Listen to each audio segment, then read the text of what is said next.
Well, guys, welcome to Downtown Melo, and you're listening to the Entertainment Report on iHeartRadio, live from Dubai for Wednesday, April 29th, 2020, delivering some major stories and trends going on in the world of entertainment and beyond. You can follow the show on Facebook, Twitter, or Instagram, facebook.com/Entertainment Report with Ray Melo, that's RAYMELO, on Twitter at The Enter Report, or on Instagram at The Entertainment Report. You can listen to the show anytime you want on iHeartRadio. Just go to iHeart.com or your iHeart phone app, search for the Entertainment Report, and it'll take you to the page. Films released only on streaming services in 2020 will be eligible to be nominated for the 93rd Oscars, the Academy of Motion Pictures Arts and Science announced Tuesday. The new rule is in effect only for films competing in the 2021 Oscar ceremony. Previous rules required films to premiere in theaters for at least 7 days and at least 3 showtimes per day in order to be eligible for the Oscars. Netflix films such as Roma and The Irishman, as well as other independent films, qualified in previous award seasons because they played in theaters before streaming. But the closure of the movie theaters due to the coronavirus pandemic and amid poses a new scenario for the Academy. The major studio film World Tour premiered on video on demand, and Universal has set Judd Apatow's The King of Staten Island for a June 12th streaming release. The new rules stipulate that if a theatrical release has been planned, but the film premiered on streaming instead of due to the coronavirus, the film could still qualify for nominations. The film also must be made available to Academy voters via their private streaming site within 60 days of release and should meet all other eligibility requirements. Furthermore, previous requirements mandate all eligible movies to have Los Angeles theatrical play dates. The Academy expanded eligible cities to include New York, Chicago, the San Francisco Bay Area, Miami, and Atlanta once theaters reopen. Typically, studios schedules their award-hopeful movies for fall releases. It's possible studios will start releasing movies to theaters by the fall, but only some states, such as Georgia and Texas, have begun reopening theaters under new guidelines. The earliest movie scheduled for release is 10 on July 17th. The Academy said that once theaters reopen, they will determine a date by which the rule will no longer apply. Film festivals such as South by Southwest, Tribeca, and Cannes were also canceled due to the COVID-19. SXSW is planned to host a streaming film festival on Amazon. In previous years, premiering online would disqualify those films from the Oscars. For 2020, the Academy is exempting films that air through a festival paywall or password-protected platform, provided they have proof the film was part of the festival. In other news, the Academy combined the sound mixing and sound editing categories into a single category. New rules for the original score category required a score comprised 60% original music and 80% if the film is a sequel or franchise installment. The International Feature Film category has opened up nomination voting to all eligible Academy members for the first round of voting. Screeners of eligible films will be provided to eligible members through the Academy's private streaming site.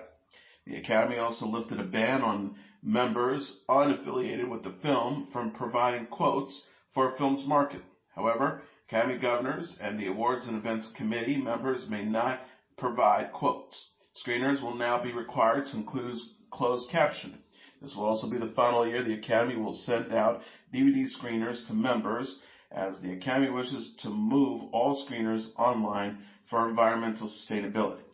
The Oscar ceremony is scheduled to air February 21st on ABC. Netflix is giving a glimpse of its new series Hollywood. The streaming service shared the show's opening credits Tuesday ahead of the series premiere on Friday. The opening credits show several characters climbing the iconic Hollywood sign in Los Angeles. Jack, played by David Corenswet, and Archie, played by Jeremy Pope, and Camille, played by Laura Harrier, and Claire, played by Samara Weaving, help each other as they make their perilous journey to the top. The opening credits end with the characters watching the sun rise from the top of the Hollywood sign. Hollywood is created by Ryan Murphy and co-stars Dan Criss, Dylan McDermott, Holland Taylor, and Pat LaPone. The series follows a group of aspiring actors and filmmakers as they pursue their dreams in post-World War II Hollywood.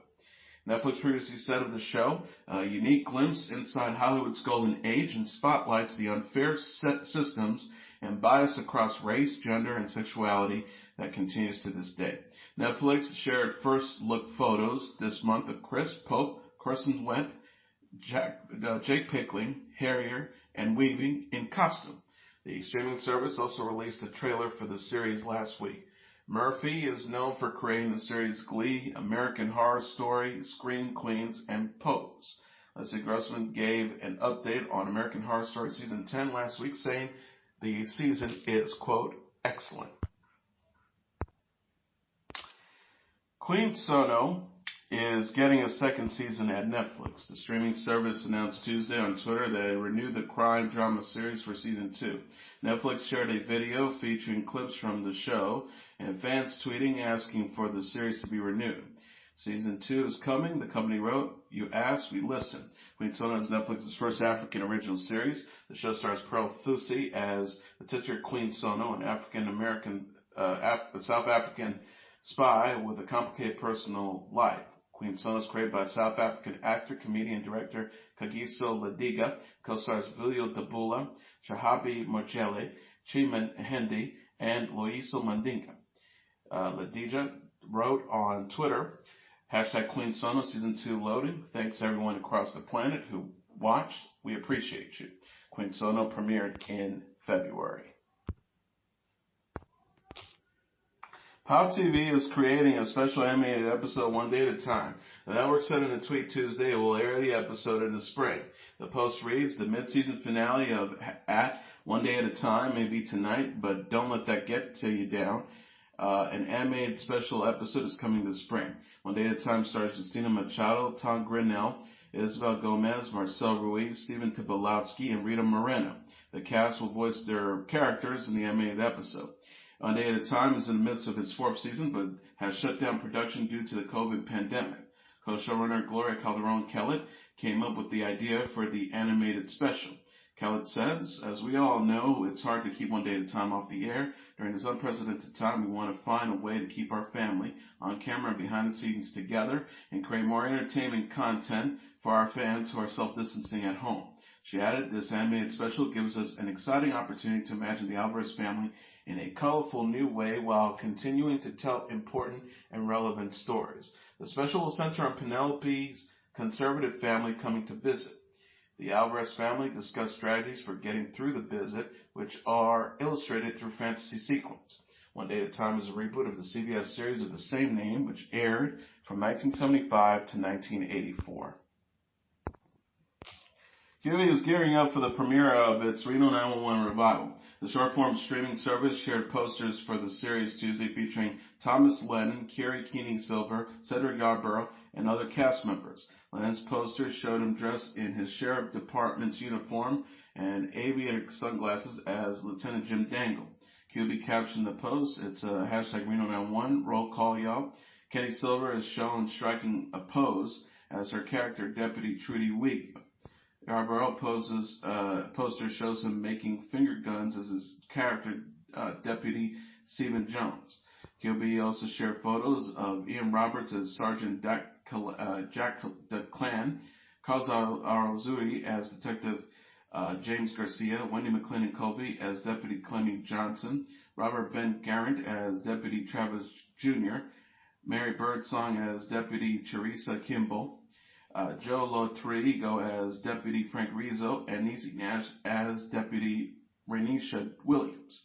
Quibi previously shared a teaser for the revival that shows Lieutenant Dangle, played by Lennon, holding a meeting with his fellow officers.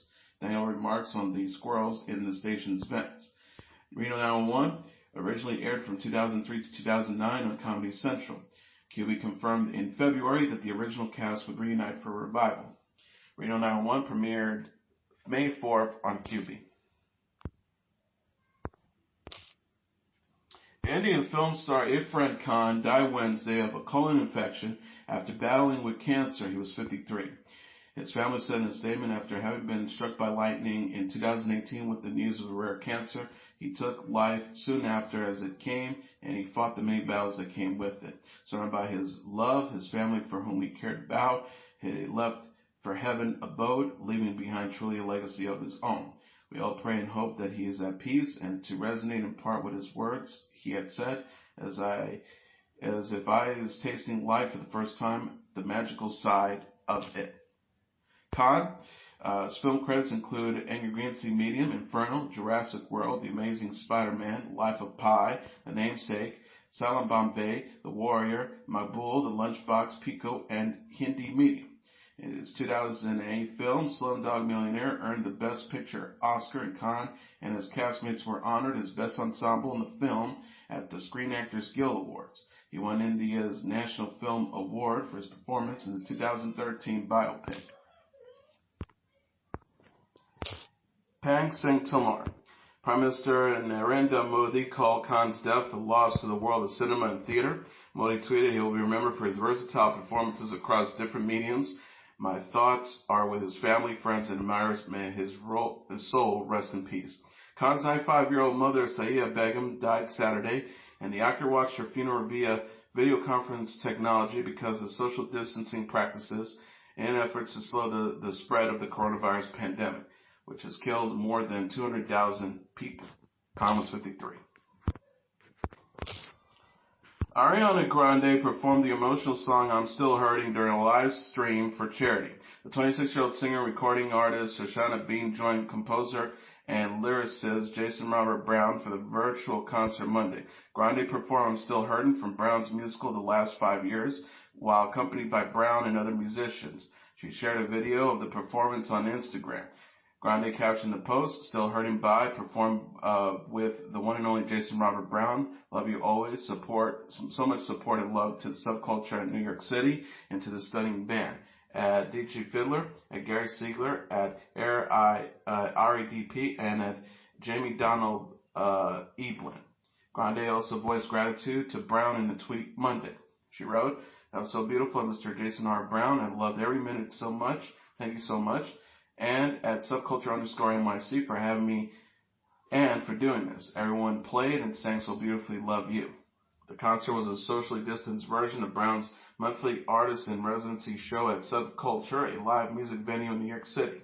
The stream aired for free, although viewers were encouraged to donate to a support fund for Subculture staff and musicians. Brown said in a statement, what I've missed and mourned the most over these last extraordinary weeks has been my ability to connect with music, to play and sing with other musicians, and to feel the audience responding. Sitting here watching the news go by, I had to do something.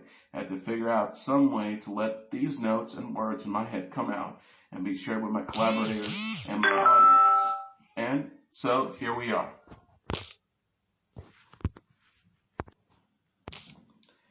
And finally, BTS is postponing its remaining 2020 tour dates. The K-pop group confirmed Tuesday that it's suspending the entirety of its Map of the Soul world tour due to public health concerns about the coronavirus pandemic. BTS previously postponed the North American leg of the tour, which was slated to begin April 25th, and a concert in Seoul. The new cancellations include shows across Europe and Asia. BTS's agency Big Hit Entertainment said in a statement, due to the nature of BTS concerts involving travel by thousands of international fans, no matter where the performances are held, it is also difficult to resume the tour with the current strict restrictions on cross-border movement still in place. Moreover, it's impossible at this time to predict when the first performance marking the start of the tour will be able to begin. Therefore, we've made the difficult decision to suspend the previously announced tour schedule and develop a new schedule. Big Hit Entertainment says it will keep fans up to date on the rescheduled dates. The agency says Big Hit Entertainment will completely reschedule the tour and provide a new tour schedule to our fans as soon as it becomes clear when the tour can begin. BTS held a Bang Bang Con stream event for fans last week featuring past concert footage. BTS shared a first trailer for its Weverse docu-series Break the Silence on Tuesday. The series gives fans a behind-the-scenes look at the group's Love Yourself World Tour and premieres the Weverse app May 12th. And that is your entertainment report for Wednesday, April 29th, 2020. I'm your host, Mr. Downtown Melo. I'll be back tomorrow to deliver some major stories and trends going on in the world of entertainment and beyond. You can follow the show on Facebook, Twitter, or Instagram, facebook.com/The Entertainment Report, with Ray Melo, that's RAYMELO, on Twitter at The Answer Report, or on Instagram at The Entertainment Report. You listen to this episode or any previous episodes of The Entertainment Report anytime you want on iHeartRadio. Just go to iHeart.com or your iHeart phone app, search for The Entertainment Report, and it'll take you to the page. Good night, and God bless you all.